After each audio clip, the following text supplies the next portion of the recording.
Current ఛార్జీల పెంపునకు వ్యతిరేకంగా రాష్ట్ర వ్యాప్తంగా వైసీపీ పోరుబాటు నిర్వహించింది. భారీగా వైసీపీ కార్యకర్తలు తరలి రావడం ఆ పార్టీకి మంచి కంబ్యాక్ ఇచ్చినట్టయింది.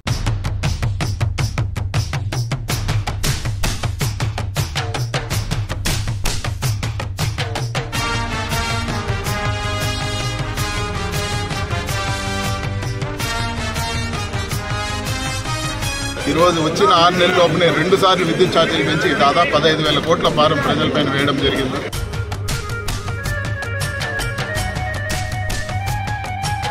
మరి ఈ రోజు 15,500 కోట్ల రూపాయలు విద్యుత్ ఛార్జీలు పెంచితే ఎందుకు సైలెంట్ గా ఉన్నారు? ఎందుకు వాటిని ఆపమని చెప్పట్లేదు?